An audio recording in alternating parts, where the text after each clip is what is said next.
Rank these things that are bad for your car. 1 being not that harmful, and 10 being a catastrophic wallet.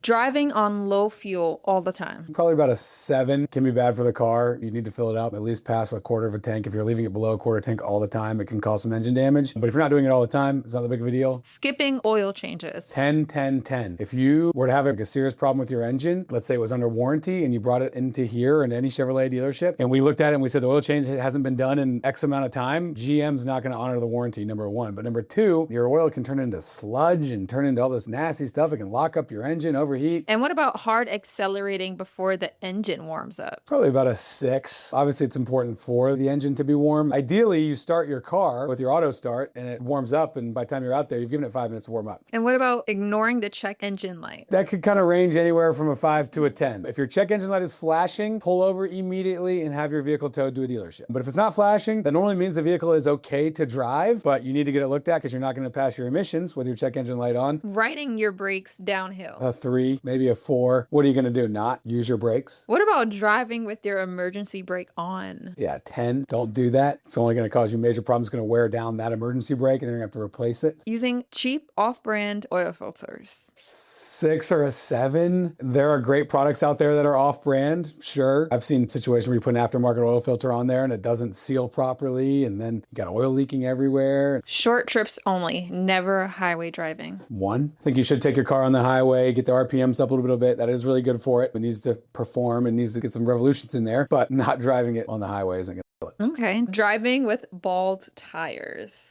As far as hurting the vehicle, it's going to be a 1. As far as recommend you doing it, 10 out of 10 in severity. As soon as it rains, it mixes with a little bit of the oil that's been on the ground and it gets really slippery out there and your bald tires are just not going to get it done. Letting your car overheat and continuing to drive. 10 out of 10. Don't ever do that. Your engine gets so hot, let's say it's not cooling properly, a water pump's not working, your pistons in there are getting so hot, they start to melt, and then when they cool down, they weld themselves inside shut to your engine. It will never work again. If your engine is overheating, pull it over immediately and get to a dealership. Otherwise, you're just going to cause irreparable damage that you can't undo. What if your car is making weird noises? That's the easiest fix of all time, is just turn up your radio. You won't have a problem. If your car is making weird noises, I'd say I give that about a 6 out of 10. If it's making a noise that you can replicate, like for example, if you're putting it in reverse and it's making a noise, or if you slam on the brakes really quickly and you hear some like water rushing over your head, sometimes like your sunroof drains can be clogged and things like that, I highly recommend you bring it in. Otherwise, just turn up your radio and enjoy that music.